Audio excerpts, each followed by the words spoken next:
Sun travels வடமாகாணத்தில் சட்டபூர்வமான அனுமதியுடன் இயங்குகின்ற visa consultants and ticket agent. உங்கள் பெறுமதியான கடவுச்சீட்டுகள், ஆவணங்கள் போன்றவற்றுக்கு பாதுகாப்பான அனுமதி பெற்ற நிறுவனம் சன் டிராவல்ஸ்.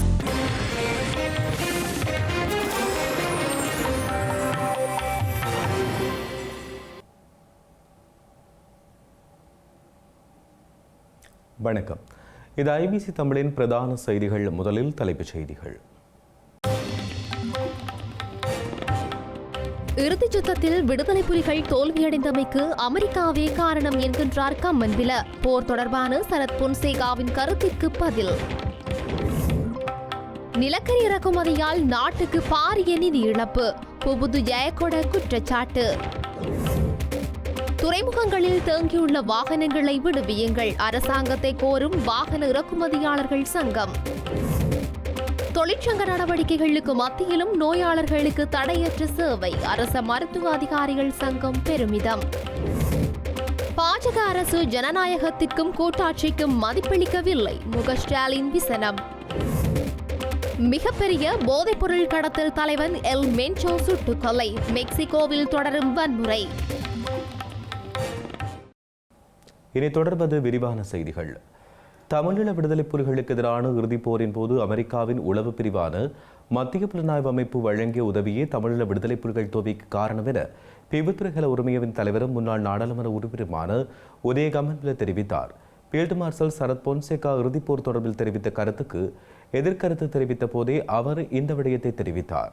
இலங்கையில் இடம்பெற்ற ஈழப்போரின் இறுதிப் போரில் விடுதலை புலிகளின் தோல்விக்கு அமெரிக்காவின் மத்திய புலனாய்வு முகமை வழங்கிய ரகசிய தகவல்களே மிக முக்கியமான காரணம் என பிபித்துருக்கல உரிமையின் தலைவரும் முன்னாள் நாடாளுமன்ற உறுப்பினருமான உதய கம்மன்பில தெரிவித்தார்.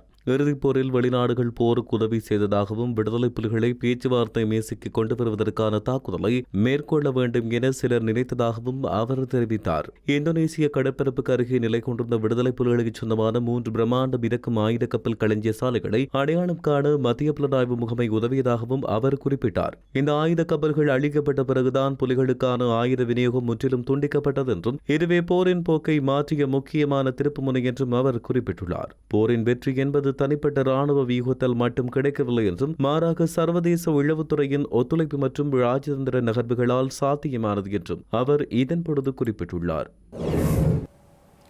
இலங்கையின் உரைச்சோலை மின் உற்பத்தி நிலையத்திற்காக இறக்குமதி செய்யப்பட்ட நிலக்கரியானது தரமற்றது என தெரிய வந்துள்ள நிலையில் இதனால் நாட்டிற்கு ஏற்பட்டுள்ள பாரிய நிதி இழப்பு குறித்து முன்னிலை சோசலிச கட்சியின் கல்வி செயலாளர் புபுது ஜெயகொட கடும் விமர்சனங்களை முன்வைத்துள்ளார்.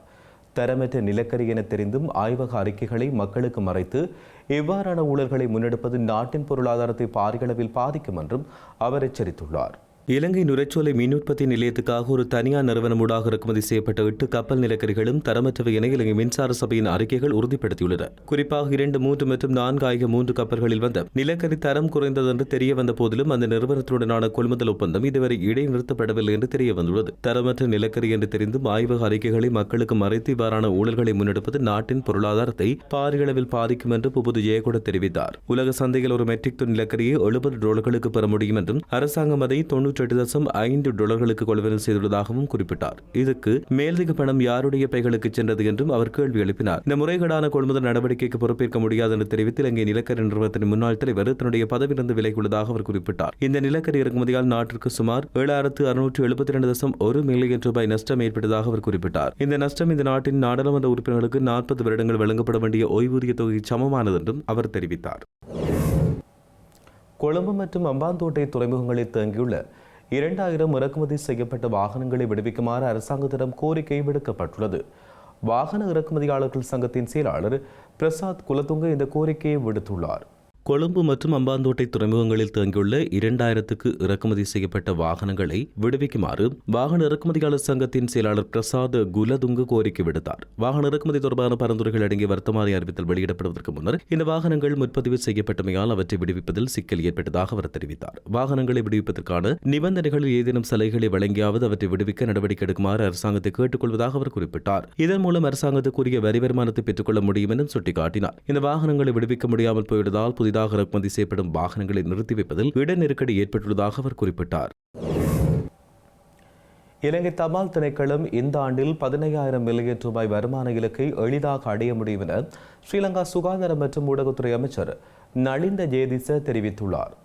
5.1 மில்லியன் ரூபாய் செலவில் புனரமைக்கப்பட்ட மடபல உள்பத்த தபால் நிலையத்தை நேற்று திறந்து வைத்து உரையாற்றும் போதே அவர் இதனை தெரிவித்தார். இலங்கையில் கடந்த ஆண்டில் 13,450 மில்லியன் ரூபாய் வருமானம் ஈட்டப்பட்டுள்ளது என்றும் இந்த ஆண்டு அதை 16 மில்லியன் ரூபாயாக உயர்த்த திட்டமிட்டுள்ளதாகவும் ஸ்ரீலங்கா சுகாதார மற்றும் ஊடகத்துறை அமைச்சர் நலிந்த ஜேதிச குறிப்பிட்டார். இலங்கை தபால் சேவையை எண்ணியல் மயமாக்க அரசாங்கம் பாரிய நிதி ஒதுக்கீடுகளை செய்துள்ளதாகவும் அவர் தெரிவித்தார். மத்திய தபால் பரிமாற்றத்துக்கு 27 மில்லியன் ரூபாய் செலவில் 209 பாதுகாப்பு கண்காணிப்பு ஒளிப்பதிவு கருவிகள் கொள்வனவு செய்யப்பட்டுள்ளதாக அவர் குறிப்பிட்டார். கணினி மயமாக்கல் திட்டத்தில் 225 கணினிகளுக்காக 74 மில்லியன் ரூபாவும் 1500 மடிக்கணினிகளுக்கான 101 மில்லியன் ரூபாவும் ஒதுக்கீடு செய்யப்பட்டதாக அவர் குறிப்பிட்டார். ஊழியர்களின் வரவை பதிவு செய்ய 657 கைரேகை இயந்திரங்களை 31 மில்லியன் ரூபாய் செலவில் கொள்வனவு செய்ய நடவடிக்கை எடுக்கப்பட்டுள்ளதாகவும் அவர் குறிப்பிட்டார். அத்துடன் மட்டக்களப்பு புலனறுவை தபால் தலைமையகம் மற்றும் மத்திய தபால் பரிமாற்றம் ஆகிய கட்டிடங்களில் 24 மில்லியன் ரூபாய் செலவில் சூரிய சக்தி மின்சார தொகுதிகளை அமைக்க நடவடிக்கை எடுக்கப்பட்டுள்ளதாகவும் அவர் குறிப்பிட்டுள்ளார்.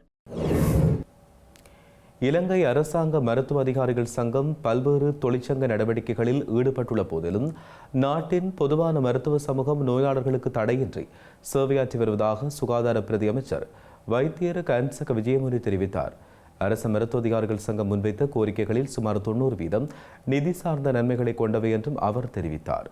இலங்கை அரசாங்க மருத்துவ அதிகாரிகள் சங்கம் பல்வேறு தொழிற்சங்க நடவடிக்கையில் ஈடுபட்டுள்ள போதிலும் நாட்டின் பொதுவான மருத்துவ சமூகம் நோயாளர்களுக்கு தடையின்றி சேவையாற்றி வருவதாக சுகாதார பிரதி அமைச்சர் வைத்தியர் கன்சக விஜயமுனி தெரிவித்தார். மருத்துவர்களுக்கான வாகன அனுமதி பத்திரத்தை மீண்டும் அறிமுகப்படுத்துமாறு விடுக்கப்பட்ட கோரிக்கையினை டாலர் கையிருப்பு மற்றும் மாற்று வீதங்களை கருத்தில் கொள்ளும் போது நடைமுறைப்படுத்துவது கடினம் எனவும் அவர் குறிப்பிட்டார். சுகாதாரத்துறையினரின் தொடர்ச்சியான நிதி கோரிக்கைகளை அடுத்து 2027 வரவு செலவு திட்டம் வரை அரசு ஊழியர்கள் சம்பள உயர்வு கோருவதை தவிர்க்குமாறு ஜனாதிபதி கேட்டுக் கொண்டுள்ளதாக அவர் தெரிவித்தார். தொழிற்சங்க நடவடிக்கைகள் ஒருபுறம் இருந்தாலும் நாடளாவிய ரீதியில் உள்ள மருத்துவர்கள் தங்களின் மருத்துவ கட்டமைப்புகளை தடையின்றி முன்னெடுத்து வருவதாக தெரிவிப்பதாகவும் அவர் குறிப்பிட்டுள்ளார். ஸ்ரீலங்கா நாடாளுமன்ற உறுப்பினர் அர்ஜுனா ராமநாதனின் காணிகள் கவனிப்பாரின்றி பற்றைக்காடாக இருப்பதால் தமக்கு அச்சுறுத்தலாக இருப்பதாக பெரியவிளான் மக்கள் தெரிவிக்கின்றனர். குறித்த பற்றை காணிக்குள் விஷம் கொண்ட பாம்புகள் மற்றும் வேறு விஷப்பூச்சிகள் என்பன காணப்படுவதாகவும் குறித்த காணிக்குள் உள்ள பாம்புகள் வெளியேறி வீடுகள் வீதிகள் அருகிலுள்ள கடைகளுக்குள் வருவதால் தாம் மிகவும் அச்சத்தில் இருப்பதாகவும் அவர்கள் குறிப்பிட்டுள்ளனர். குறித்த காணி சுத்தம் செய்யப்படாவிட்டால் அந்த காணியானது சுத்தம் செய்யப்பட்டு பிரதேச சபைக்குரியதாக மாற்ற வேண்டிய நிலைமை கூட ஏற்படலாம் என்றும் அவர்கள் குறிப்பிட்டுள்ளனர். இந்த இடத்துக்கு மக்கள் வந்து எனக்கு ஒரு கம்ப்ளைண்ட் ஒன்று தந்திருக்குன்னா இப்படி இந்த பாம்பு பிரச்சனையால் தங்களுக்கு மிகவும் தொல்லையாக இருக்குன்னு சொல்லி இது நாடாளுமன்ற உறுப்பினர் அர்ஜுனாடைய காணி. இது அவற்றை சொந்த இடம். இந்த விளான் என்று சொல்கிறது அவற்றை சொந்த இடம். சொந்த இடத்துல இருக்கிற காணியை அதை இப்படி பாலடைய விட்டு அதுக்குள்ள கிணறு ஒன்று இருக்குது. பாம்புகள் மிக அச்சுறுத்தலாக மக்கள் வீதியால் நடமாட முடியாமல் மக்கள் போக்குவரத்துக்கு எல்லாம் அஞ்சி கொண்டிருக்கிறார்கள். சிறு பிள்ளைகள் கூடி தெருவால் நடமாட முடியாமல் இருக்கு. பக்கத்தில் ஒரு வியாபார நிலையம் ஒன்று இருக்குது. அந்த வியாபாரத்தின் நிலையத்துக்கு கூடி மக்கள் வருகிறார் இல்லையா ஏனென்று கேட்டால் பக்கத்தில் பாம்பு இருக்காமன்று சொல்லி அவர்கள் அந்த வியாபாரத்தை கூட செய்ய முடியாத துர்ப்பாக்கிய நிலை ஒன்று இங்கே இந்த விளான் கிராமத்தில் இப்படி இருக்குது. இதுக்கு அர்ஜுனா ஒரு நாடாளுமன்ற உறுப்பினர். அவர் தன் சொந்த இடத்தையே டெவலப் ஆக்கி தன் சொந்த இடத்தை கவனிக்காமல் இதை விட்டுட்டு தான் மக்களின் பிரதிநிதி, தான் மக்களுக்கு சேவை செய்கிறேன், தான் மக்களுக்கு நல்லது செய்கிறேன், தான் மக்களுக்கு அது செய்கிறேன் இது செய்கிறேன் சும்மா போய் மக்களுக்கு படத்தை காட்டி மக்களை பொய்யாக ஏமாத்தி இப்படியெல்லாம் என்னத்துக்கு செய்கிறார் எனக்கு உண்மையில் அவற்றை இது எனக்கு விளங்கவில்லை. ஏன்னு சொன்னால் இந்த சொந்த இடத்துல இருக்கிற காணி நான் நினைக்கிறேன் இது கிட்டத்தட்ட ஒரு 50-60 பரப்புக்கு மேலே இந்த காணி இருக்குது. இந்த காணியை இவ்வளவு பத்தியாக விட்டிருக்கிறார். அவருக்கு ஒரு நாடாளுமன்ற உறுப்பினருக்கு தெரியாதா அப்படி ஒரு காணி பத்தியாக இருந்தால் இதில் இருக்கிற அயலில் சுற்றி இருக்கிற சின்ன கிராமம், இது சின்ன கிராமம், சுற்றி வர அயலட்டில் வீடுகள் கடைகள் மக்கள் போக்குவரத்து சிறு பிள்ளைகள் பாடசாலைகள் செல்றது பக்கத்தில் ஆலயம் ஒன்று கூட இருக்குது. அந்த ஆலயத்துக்கு கூட மக்கள் பூசைக்கு செல்ல முடியாது. அஞ்சித்தான் இந்த பாதையால் போக்குவரத்து செய்கிறார்கள் என்று கேட்டால் பாம்பாம் அப்படியான நிலைமை கூடி இந்த இடத்துல துர்ப்பாக்கிய நிலைமையாக இருக்கு. அப்போ அவருக்கு கண்டுகொள்ள முடியாதா தன் கிராமத்தை தன் சொந்த இடத்தை பார்க்காதவர் புறையனண்டு மக்களுக்கு சேவை செய்வார், புறையனண்டு மக்களுக்கு சேவை செய்கிறார், மக்களுக்கு நல்லது செய்வார். இது எங்களுக்கு ஒரு கேள்விக்குறியா இருக்கு. இவர் நாடாளுமன்ற உறுப்பினர் மக்கள் பிரதிநிதி என்று சொல்ல வெட்கமா இருக்கு. நாங்கள் வெட்கி தலை குனிகிறோம் அவற்றை செய்தியை கேட்டு. இந்த காணி 60-70 பரப்புக்கு மேற்பட்ட காணி என்று இந்த ஊர் மக்கள் சொல்கிறார்கள். உண்மையிலேயே எத்தனையோ சனம் சொந்த காணி இல்லாமல் சொந்த வீடு இல்லாமல் நிற்கதையற்று உண்மையாக ஒரு பின்தங்கிய கிராமம். இந்த விளான் வந்து ஒரு பின்தங்கிய கிராமம். நான் நினைக்கிறேன் இதுக்குள்ளேயே சொந்த வீடு இல்லாமல் சொந்த காணி இல்லாமல் கூடி மக்கள் இருக்கிறார்கள். அவர் நினைச்சிருந்த ஒரு பெருந்தன்மை, ஒரு நாடாளுமன்ற உறுப்பினர், மக்களுக்கு சேவை செய்கிறவர். இதில் ஒரு கொஞ்சம் காணியத்தன்மை அன்பளிப்பு செய்வாரா? இல்லை. இதை விட்டுட்டு எங்கேயும் கன்ற விகாரிகளுக்கு அரசாங்கத்துக்கு வக்காலத்தை வாங்கி கொண்டு அரசாங்கத்துக்காக பேசுகிறாரு ஒழிய மக்களுக்காக கரிசனை கொண்டு மக்களுக்காக ஒரு சேவை செய்கிறக்கூடிய நாடாளுமன்ற உறுப்பினர் நாங்கள் ஒரு மக்களுக்கும் ஒரு வெளிச்சமாகத்தான் இந்த விஷயத்தை சொல்கிறோம். இந்த மக்கள் கொஞ்சம் விளங்கிக் கொள்ளணும். இப்படியான நாடாளுமன்ற உறுப்பினர் இருக்கிறார் என்றதை நீங்கள் விளங்கிக் கொள்ளணும். சொந்த ஊர் இன்றைக்கு இப்படி பாலடைய விட்டுருக்கிறார். சொந்த ஊரால் மக்கள் வாழ முடியாது. இதை கருத்தில் கொண்டு கௌரவ பாராளுமன்ற உறுப்பினர் அர்ஜுனா ராமநாதனுக்கு ஒரு விஷயத்தை சொல்லி வைக்க விரும்புகிறோம். இந்த காணியை வந்து உடனடியாக துப்புரவாக்கி அதை வந்து சரியான முறையில் அந்த காணியை வந்து மெயின்டைன் பண்ண வேணும், பராமரிக்க வேணும். இல்லையான்னு சொன்னால் இதை நாங்கள் பிரதேச சபைக்கு கொண்டு இது பிரதேச சபையால் துப்புரவாக்கி இதை நடைமுறைப்படுத்தினோம்டா காணியும் சில வேளைகளில் பொதுமக்களுக்கு உரிய காணியாக மாறலாம் என்றதை நான் இந்த இடத்துல குறிப்பிட விரும்புகிறேன். காவல்துறை அதிகாரிகளைப் போல ஆள்மாறாட்டம் செய்து பொதுமக்களிடமிருந்து மோசடியாக படம் பெறும் நபர்கள் தொடர்பான பல புகார்கள் குறித்து விசாரணைகள் ஆரம்பிக்கப்பட்டுள்ளன. குற்றப்புலனாய்வுத்துறை மற்றும் அதனோடு இணைந்த கணனி குற்றப்புலனாய்வு பிரிவினர் குறித்த விசாரணைகளை ஆரம்பித்துள்ளனர்.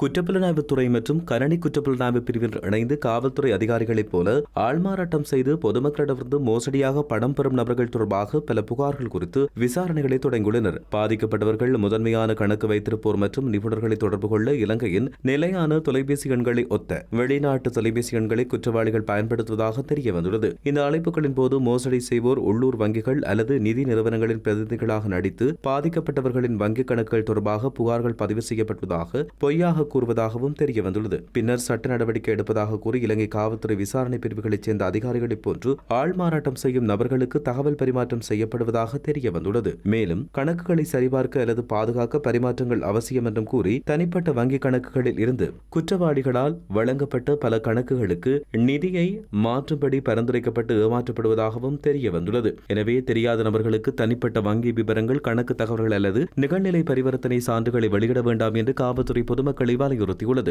இதுபோன்ற சந்தேகத்துக்கிடமான அழைப்புகள் அல்லது செய்திகளை பெறும் அவரும் உடனடியாக இலங்கை காவல்துறைக்கு தெரிவிக்குமாறும் பொதுமக்களே காவல்துறையினர் அறிவுறுத்தியுள்ளனர். இலங்கை தோட்ட தொழிலாளர்களுக்கான ஊதிய உயர்வு தொடர்பாக அரசாங்கத்திற்கும் தோட்ட நிறுவனங்களுக்கும் இடையில் கைச்சாத்திடப்பட்ட புரிந்துணர்வு ஒப்பந்தம் வெளியிடப்பட வேண்டும் என இலங்கை தொழிலாளர் காங்கிரஸ் கோரிக்கை விடுத்துள்ளது.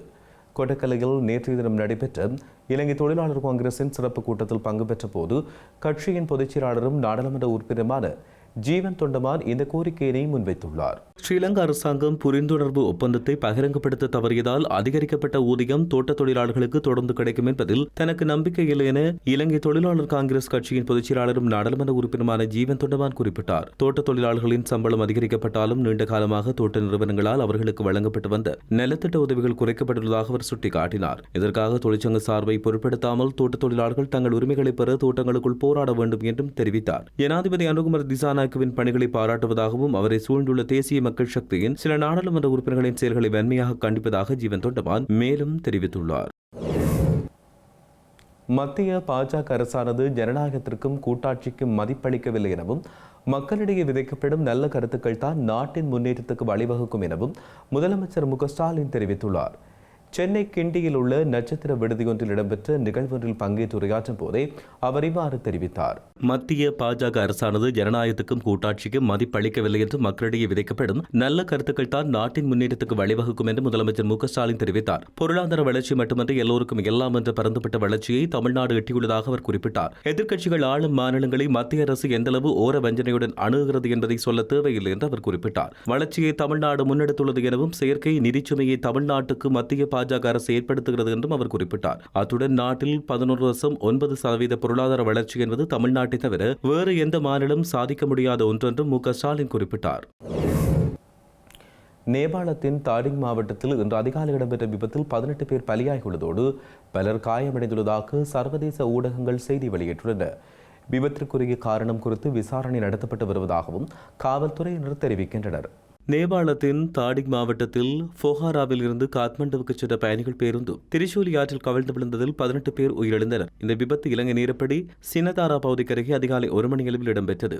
பேருந்து பிருத்வி நெடுஞ்சாலையில் சென்று கொண்ட போது ஃபெனிகாட் ரோரோங் கிராமப்புற நகராட்சி 5 சை சேபதி பகுதிக்கருகே திடீரென்று கட்டுப்பாட்டை இழந்து வீதியை விட்டு விலகி சுமார் 300 மீட்டர் கீழ் நோக்கி ஆற்றங்கரையில் விழுந்துள்ளது. இந்த பேருந்தில் வெளிநாட்டு சுற்றுலா பயணிகள் உள்ளிட்ட சுமார் 40 முதல் 45 பயணிகள் இருந்தனர். உயிரிழந்தவர்களில் 6 பெண்கள் மற்றும் 11 ஆண்கள் என்று தெரிய வந்துள்ளது. இந்த விபத்தில் 25 முதல் 27 பேர் காயமடைந்து பல்வேறு மருத்துவமனைகளில் அனுமதிக்கப்பட்டுள்ளனர். விபத்துக்கான காரணம் குறித்து விசாரணைகள் நடத்தப்பட்டு வருவதாக காவல்துறையினர் தெரிவிக்கின்றனர்.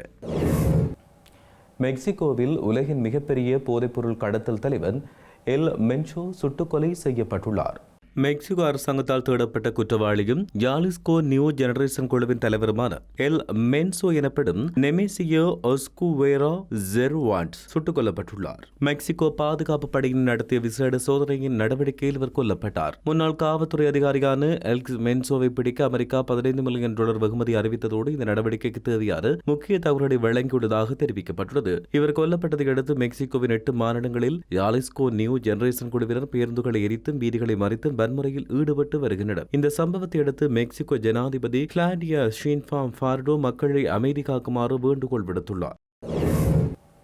செய்திகளை நிறைவாக மீண்டும் தலைப்புச் செய்திகள். இறுதிச் யுத்தத்தில் விடுதலை புலிகள் தோல்வியடைந்தமைக்கு அமெரிக்காவே காரணம் என்கின்றார் கம்மன்பில. போர் தொடர்பான சரத் பொன்சேகாவின் கருத்திற்கு பதில். நிலக்கரி இறக்குமதியால் நாட்டுக்கு பாரிய நிதி இழப்பு, புபுது ஜெயகொட குற்றச்சாட்டு. துறைமுகங்களில் தேங்கியுள்ள வாகனங்களை விடுவியுங்கள், அரசாங்கத்தை கோரும் வாகன இறக்குமதியாளர்கள் சங்கம். தொழிற்சங்க நடவடிக்கைகளுக்கு மத்தியிலும் நோயாளர்களுக்கு தடையற்ற சேவை, அரச மருத்துவ அதிகாரிகள் சங்கம் பெருமிதம். பாஜக அரசு ஜனநாயகத்திற்கும் கூட்டாட்சிக்கும் மதிப்பளிக்கவில்லை, முக ஸ்டாலின் விசனம். மிகப்பெரிய போதைப்பொருள் கடத்தல் தலைவன் எல் மென்சோ சுட்டுக்கொலை, மெக்சிகோவில் தொடரும் வன்முறை. இத்துடன் ஐபிசி தமிழின் பிரதான செய்திகள் நிறைவு பெற்றன. உடனுக்குடன் நீங்கள் செய்திகளை அறிந்து கொள்ள ibctamil.com என்ற எமது இணையதளத்தை பார்வையிடுங்கள். வணக்கம்.